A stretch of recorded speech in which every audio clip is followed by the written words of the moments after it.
Doctor Chinnamail Anji Reddy గారు ఉమ్మడి కరీంనగర్, ఆదిలాబాద్, మెదక్, నిజామాబాద్ పట్టభద్రుల బీజేపీ ఎమ్మెల్సీ అభ్యర్థిగా మీ మద్దతు కోరుతున్నారు.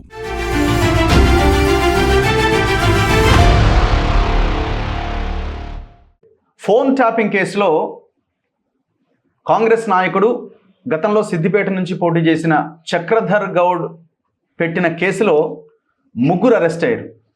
ఈ ముగ్గురు హరీష్ రావుకి సంబంధించిన మనుషులు. అసలు కేసు ఏంటి, ఆ ముగ్గురు ఎందుకు అరెస్ట్ అయ్యారు, హరీష్ రావు ఇన్వాల్వ్మెంట్ ఏంది, దీనికి సంబంధించిన ఆర్గ్యుమెంట్స్ కోర్టులో వాడివేడిగా జరుగుతున్నాయి. ప్రభుత్వం తరపున అడ్వకేట్ని పెట్టుకున్నారు, వాళ్ళు గట్టిగా వాదిస్తున్నారు. ఇటు హరీష్ రావు కూడా గట్టి లాయర్నే పెట్టిండు. సో ఆర్గ్యుమెంట్స్ నిమిషాల కొద్దీ, గంటల కొద్దీ నడుస్తూ ఉన్నాయి. ఈ సందర్భంలో ఒక ముగ్గురిని అరెస్ట్ చేయడం జరిగింది.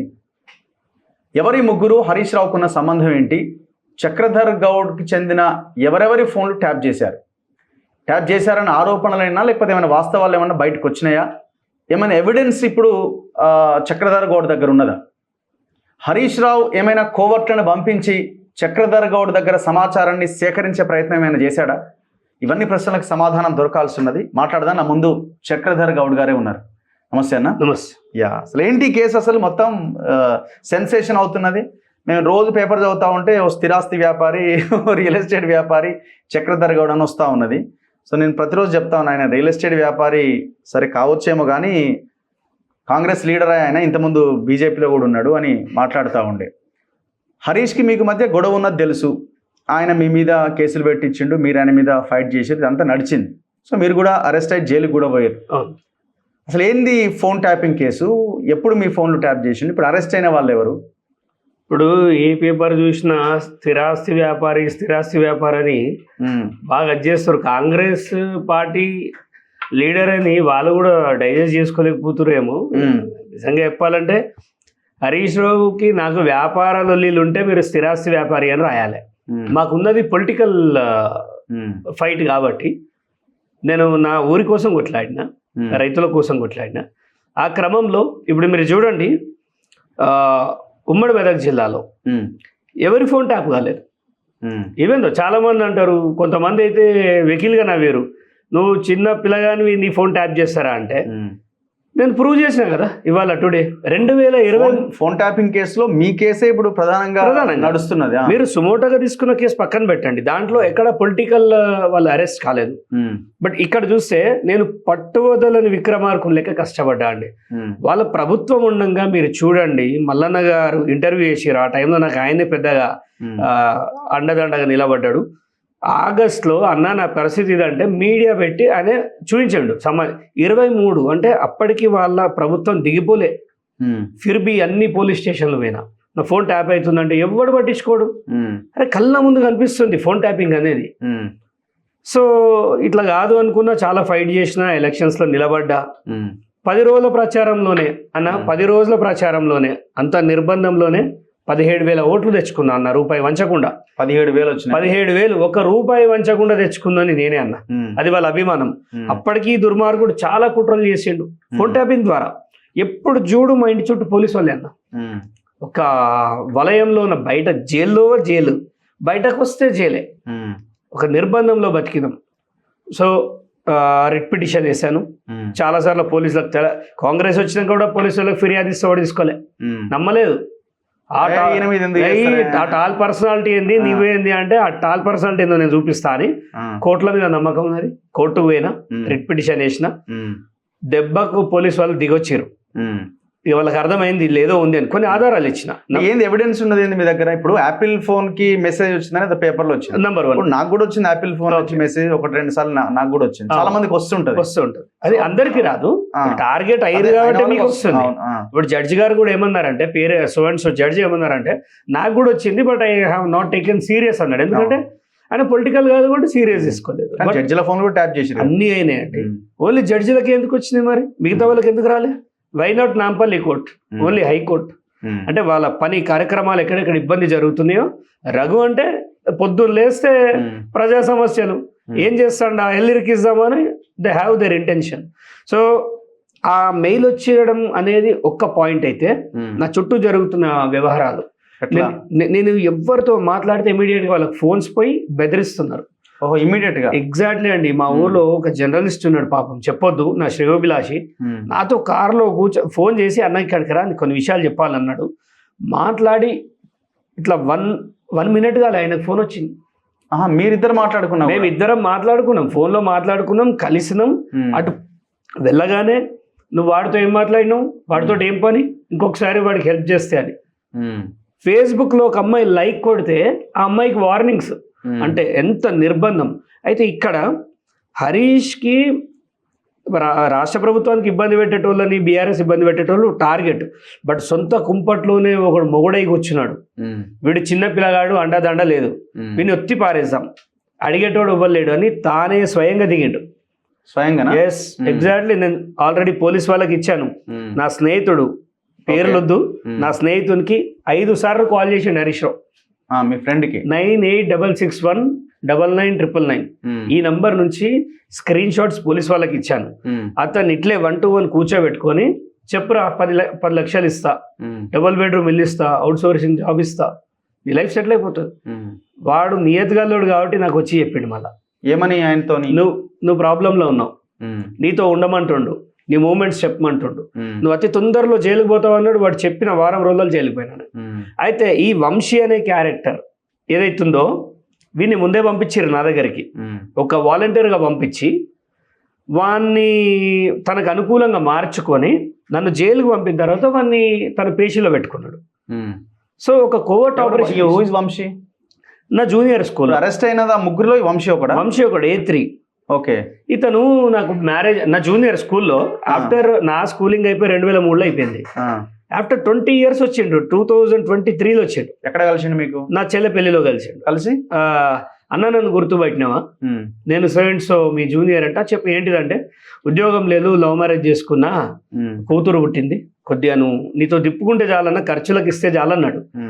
ఆడు ఖర్చులకు కాదన్నా, నేను ఒకటి సమయం ఇదే గూగుల్ పే అబద్ధం ఆడదు కదా, ఇప్పుడు చూడండి ఆడికి డబ్బులు వాళ్ళ కూతురికి బాగలేదంటే దాదాపుగా 2,10,000 రూపాయలు ఇచ్చిన. 30,000 80,000 మళ్ళీ 30,000 10,000 ఇంకా వేరే ఫోన్లో కూడా ఉన్నాయి. వీళ్ళు సహాయం కావాలని వస్తారు, వెన్నుపోట్లు పడుస్తారు. ఒకడేమో నా భార్యకు బాగలేదంటే 2021లో వాళ్ళకి సాయం చేస్తే 2023లో నా మీద రేప్ కేసు పెట్టిండు. ఎంత దుర్మార్గం అంటే నమ్మడం నా మంచితనమా? ఇప్పుడు ఆ వంశీని తనే పంపిండా లేదా మధ్యలో ఏమైనా ఇదైందా? నథింగ్. విత్ ఆరోగ్యశ్రీలో పనిచేసేవాడు. ఓకే. వీని ప్లాన్ ప్రకారం వీని జాబ్ తీశారు. నా దగ్గరికి వీని టార్గెట్ చేశారు. నా దగ్గరికి వెళ్ళి ఇన్ఫర్మేషన్ తీసుకొని నేను జైలుకి వెళ్ళిన వెంటనే వీని జాబ్ మళ్ళీ రీకాల్ చేశారు, పెట్టిండు. మళ్ళీ జాబ్ వచ్చింది. మన జాబ్ లోకి పట్టుకొచ్చారు పోలీసు వాళ్ళు అతన్ని. ఇప్పుడు జైల్లో ఉన్నాడు. సో కోవర్ట్ ఆపరేషన్ అంటే నన్ను హత్య చేయడానికి కూడా ఇప్పుడు నమ్మి మీ ఆఫీస్లో ఛాయ్ తాగుతా, ట్రస్ట్ అది అంతే. ఆ అబ్బాయి పోలీసు వాళ్ళు చెప్పేదాకా నాకు తెలియదు ఈడొకడు కల్ప్రిట్ ఉన్నాడు, ఫేక్ సిమ్స్ తోటి నాకు చాలా వచ్చినాయి అన్న, మీకు ఎప్పుడు చెప్పలే కానీ ఒకడు 50 లక్షలు కావాలంటాడు, ఒకడు 30 లక్షలు కావాలంటాడు. మా సార్ వేస్తున్న స్కెచ్ నుంచి నిన్ను తప్పిస్తా అంటే హరీషే వెన్నుపోటుదారుడు, వానెనుకో 2-3 వెన్నుపోటుదారులు. మా సార్ తెలియకుండా నేను కాపాడుతా, నాకు కొంచెం పైసలు, ఎవ్వరికి రూపాయి ఇయ్యలేదు. నేను సైబర్ క్రైమ్లో పోతున్నా అనేది 15 రోజుల ముందు నాకు తెలుసు. ఓకే. నేను సిట్ పోలీసులకు చెప్పిన, నేను పోయేది నాకు తెలుసు, ఇదిగో ఆధారాలు అని చూపిస్తే ఈ బెటాలియన్ అంతా బయటకు వచ్చింది. వంశీతో పాటు అరెస్ట్ అయిన ఇంకిద్దరు ఎవరు? వాళ్ళిద్దరు అతనికి సహకరించిన వాళ్ళు. అంటే అతని వాయిస్ నేను ఐడెంటిఫై చేస్తా అని ప్లానింగ్ ఎగ్జిక్యూషన్లో వీళ్ళని యూజ్ చేసుకోండి, ఈ వాయిసెస్ యూజ్ చేసుకోండి. అంటే ఎట్లా? అతను ఒక మెసేజ్ అంతా స్క్రిప్టింగ్ ఇస్తాడు, వీళ్ళ వాయిస్ లో వీళ్ళని బెదిరిస్తుంటారు. ఓకే. సో వీళ్ళంతా మీకు ఫోన్ చేసి బెదిరించడం అవి ఇచ్చాను, మెసేజ్ లో ఇచ్చాను. ఇవాళ అన్యాయం ఏం లేదు. హరీష్ రావు మంచి కాబట్టే A3కి వాళ్ళ బెయిల్ వేస్తాడు హరీష్ రావు. ఇవాళ లంచ్ మోషన్ సంబంధం లేదన్నట్టున్నారు కదా ఇక్కడ. అదే మరి ఇప్పుడు నా దగ్గర స్క్రీన్ షాట్ కూడా ఉంది.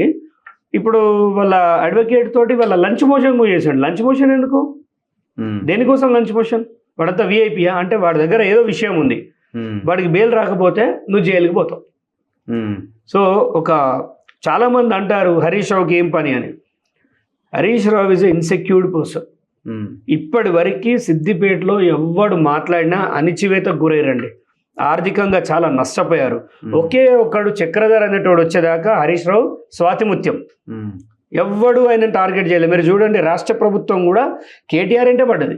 నేను ఒక్కని మాత్రమే రియల్ కల్ప్రిట్ ఎంట పడ్డా. కేటీఆర్ కంటే 1000 రెట్లు డేంజరస్ ఫెలో ఈ హరీష్ రావు.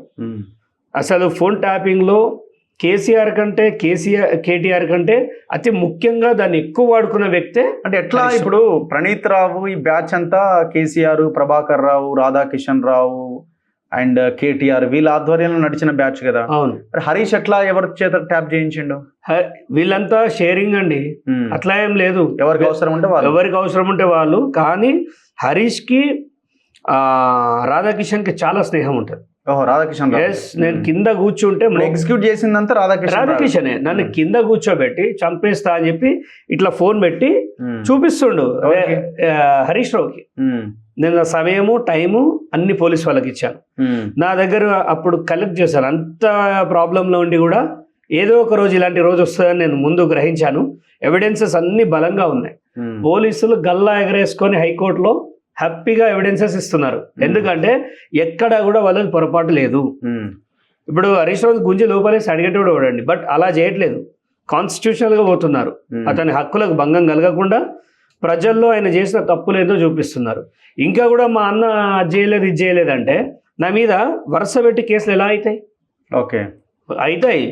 ఒక రేపు, ఒక సైబర్ క్రైము, అసలు పొంతనే. ఇప్పుడు మేము పెట్టిన రేప్ కేసు కూడా అందులో భాగమేనా? ఖచ్చితంగా. మీదేమైనా తప్పు ఉందా? అసలు నాకు అలాంటి అలవాటే లేదు. నాకు కాలేజీలో గర్ల్ ఫ్రెండ్ లేదు.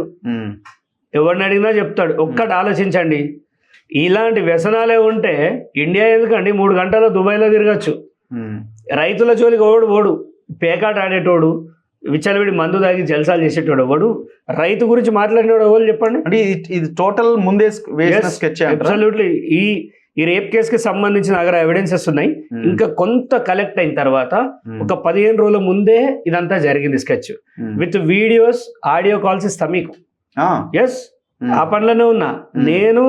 నా కొడుకు ఆన్సర్ చెప్పాలి రేపు, మా నాన్న ఇలాంటి వాడు కాదని. రేపు మా కొడుకు ఆడియో వీడియో కాల్స్ అంటే వాళ్ళు అంటే ఎలా ఇరికిద్దామని వీళ్ళంతా గ్రూప్ కాల్స్ చేసుకున్నారు. ఆ గ్రూప్ కాల్స్ లో ఈ కేసు పెట్టినోని హస్బెండ్ వీళ్ళంతా ఒక టీం ఉంది. చాలా కష్టపడి తీసుకొస్తున్నాయి ఇదంతా. ఎవడు చేయడు సార్, ఎందుకంటే నింద పడ్డది పోతే పోంతి అనుకుంటారు, కానీ దాన్ని కడుక్కునే ప్రయత్నం చేస్తున్నా.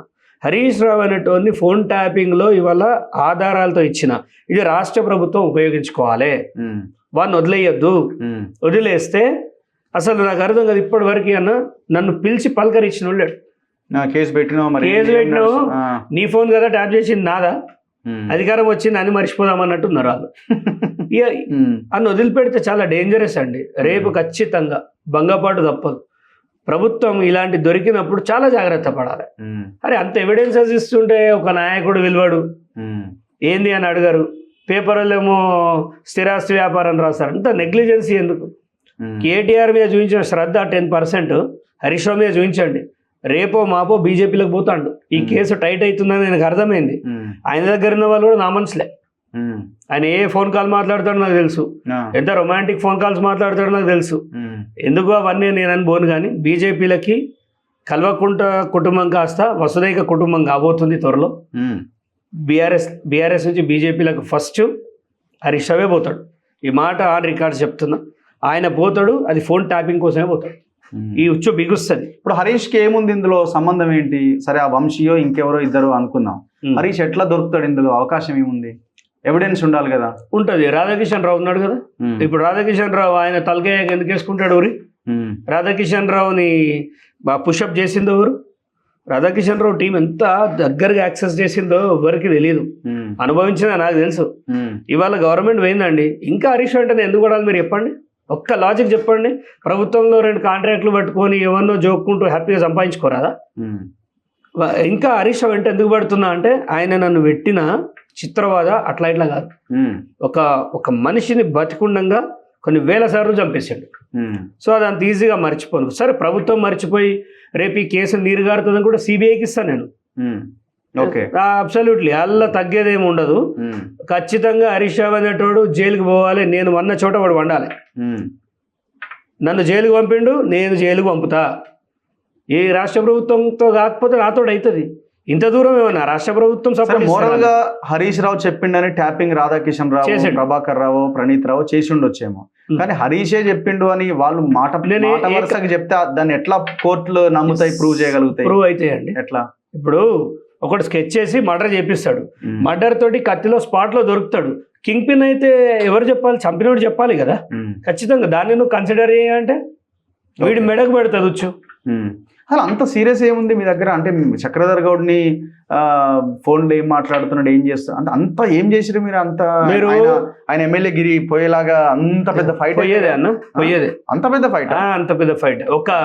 ఒక గొప్ప యుద్ధాన్ని ప్రపంచానికి తెలియకుండా దాపెట్టిన మూర్ఖుడు హరీష్ రావు. అంత ఫైట్ చేశాను నేను.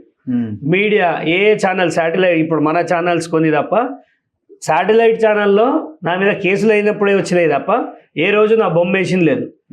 ₹1 కోటి ఎవడు ఈ రాష్ట్రంలో పంచింది మీరు చూపించండి. వైట్ అమౌంట్ ఇన్కమ్ ట్యాక్స్ కట్టి పట్టుకొచ్చిన, చూపించిన, ఇగో నేను ఇట్లా సంపాదించిందే, ఇవి నా పైసలు, ఇవి రైతులకు ఇస్తున్నా అన్న. ఎంత కొత్త ఆ కార్యక్రమాన్ని ఎంత హైలైట్ చేయాలి, చెయ్యరు. బన్నీకి ఇదైందని ఉరుకుతారు, బన్నీకి అదైందని ఉరుకుతారు. అంటే సోషల్ కాజ్ కోసం చేశాను నేను. అది చాలా ప్రభావితం చేసింది, ఊళ్ళల్లో చైతన్యాన్ని తీసుకొచ్చింది. ఒకడు వచ్చిండు, నిలబడ్డాడు, వీడు కొట్లాడుతుండు, మన బహుజన బిడ్డ, వీడికి నిలబడదామనే ఒక ఆలోచన జనానికి వచ్చింది. అతను పీటలు కదిలినాయి, ఎప్పుడు లేని కొత్తగా ఏదో జరుగుతుందని. ఇప్పుడు మీ వల్ల ఏమవుతుందని మీరు ఎక్కడ మామిడి పళ్ళు కొనుక్కుంటుంటే కార్లను నెట్టుకొని మిమ్మల్ని వెళ్ళిపోయాడు. రాష్ట్రానికి కేసీఆర్కి అయ్యేదేముంది మీ వల్ల? భయపడ్డా లేదా? ఒక భయం అయితే మీరు సృష్టించగలిగారు. అలాగే హరీష్ రావు నియోజకవర్గంలో ఒక చలనం తీసుకొచ్చిన, ఇక వీని పని అయిపోయింది, వీడు ద్రోహి అని చూపించిన. దాంట్లో మారు సక్సెస్ అవ్వడం. ఒక రేప్ కేసు పెడితే ప్రజలు నా అంటే నిలబడ్డారండి. వాడు అట్లాంటి వాడు అయితే ఈ పంచుడే అవసరం లేదు, వాడు జల్సాలు చేసుకుంటే అడిగేది వాడు. అలాంటి బ్యాక్గ్రౌండ్లో ఉండేటోడు హరీష్ రావుతో పెట్టుకోడండి. నాకు తెలియదా 24/7 నిఘా ఉంటుందని? ఎవరెవరు ఫోన్ ఉంటే ఓన్లీ చక్రధర్ గౌడ్ ఫోన్ ఒకటే ట్యాప్ అయింది. మీరు ఒకటి అడిగారు, వాళ్ళకి ఏం సంబంధం హరీష్ రావుకి అంటున్నారు. సరే, మీ మాటనే ఒప్పుకున్నాం. నేనంటే నేరాలు చేసిన, నాది ఇంటెలిజెన్స్ వాళ్ళు పెట్టుకున్నారు అనుకోండి. మా అమ్మ ఏం నేరం చేసింది? ఫోన్ ట్యాపా? నాది నంబర్ 1, మా మిస్సెస్ది, వాళ్ళ అమ్మది, వాళ్ళ నాన్నగారిది, మా అమ్మది, చెల్లిది, మా తమ్ముడిది, నాతో డ్రైవింగ్ చేస్తాడు పిల్లాడు కార్తిక్ అని, వాడిది, మా అడ్వకేట్ శరత్ గారిది, వీళ్ళందరిది. ఇక లెక్క పెట్టుకుంటూ పోతే 16 ఫోన్ నెంబర్ ఉంది మొత్తం. లిస్ట్ వచ్చిందా బయట? లిస్ట్ వచ్చింది. వీళ్ళు ఎవరే చెప్పన్నారు, చూస్తే IMEI కూడా మ్యాచ్ అవుతుంది ఫోన్లన్నీ. ఇది ఫుల్ మానిటరింగ్ అయిపోయింది అని చెప్పాడు. ఇక వీళ్ళందరు ఎవరంటే రిలేషన్స్ రాసిచ్చాను, ఇవన్నీ అయినాయి అని చెప్పాడు. 16 ఫోన్లు నాకు తెలిసి 16. వాళ్ళు సిస్టర్, మీ మదర్ ఏముంటది వాళ్ళతో? మీరు పాలిటిక్స్ మాట్లాడేది కూడా ఏమి ఉండదు కదా? అంటే ఎక్కడో చక్రధర్కి ఆర్థికంగా సాయం చేస్తున్నారేమో. ఇప్పుడు ఒక నేరస్తుడైతే ఒక కేసులో పోయి వస్తే ఎక్కడైనా వేల కోట్ల స్కాములు జరుగుతున్నాయి, మానిటరింగ్ ఎవరు చేస్తున్నారు? నేను ఏ నియోజకవర్గంలో నిలబడ్డా చెప్పండి? సిద్దిపేటే కదా. సిద్దిపేటలో ఎవరిది జరిగిన ట్యాపింగ్ నాది ఎందుకు జరిగింది? ఏదో ట్యాపింగ్ చాలా చిన్నగా తీసేస్తుంది కాంగ్రెస్ గవర్నమెంట్, నాకు అర్థం కాదు. చాలా దేశ భద్రత అండి. మీరు రేవంత్ రెడ్డిని కలిసారు కదా? కలిసిన, ట్యాపింగ్ మీద కలవలేదు. వేరే ఇది మన రంగనాయక సాగర్ ఫైల్ ఇచ్చాను. ఇప్పుడు ఆయన దగ్గర పోవాలని చూస్తున్నా, పోయి ఈ ట్యాపింగ్ ఏంది మరి సంగతి, నేనైతే ఇట్లా పెట్టినా, ఇప్పుడు ఒంటరిగా తిరుగుతున్నా, సేఫ్టీ అయితే లేదు. మరి వాడు ఏమన్నా చేసిన తర్వాత దాన్ని పొలిటికల్ వాడుకుంటారా? కొట్లాడే ఒక్కడన్నా కాపాడుకోరా సిద్దిపేటలో? ఇప్పటి వరకన్నా సిద్దిపేట యాక్చువల్గా ఎక్కడైనా స్టార్ట్ చేయాలి ప్రోగ్రామ్ అంటే హరీష్ రావుకి సిద్దిపేటలో స్టార్ట్ చేయాలి. గవర్నమెంట్ వచ్చి 14 నెలలు అవుతుంది, ఒక మార్కెట్ కమిటీ లేదు. ఆడ హరీష్ రావు ఏమో ఊపేస్తుండు, పైసలు మొత్తం గ్రామాలలో పంపించిండు, మందు పంపించేసిండు. రేపంటే రేపు ఎలక్షన్స్కి రెడీ అంటుండు హరీష్. మన దగ్గర అభ్యర్థులు తెలుస్తలేదు. ఇలా చెప్తే లోకల్ కాంగ్రెస్ ఏమంటుంది అంటే, ఈడెప్పుడు పార్టీకి వ్యతిరేకం అంటే, జరగబోయే ఉపద్రవాన్ని ముందు చెప్తున్నా. నీలమ్మ ఓడిపోతాడని ముందు చెప్పిన, సిద్దిపేటే కారణమవుతుందని చెప్పిన. 12 గంటలకు సీఎం సాబ్ పెట్టిండు, సిద్దిపేట ఓట్లే చీల్చినాయి అన్నాడు. ఇవాళ ఎమ్మెల్సీ పరిస్థితి అదే ఉంది.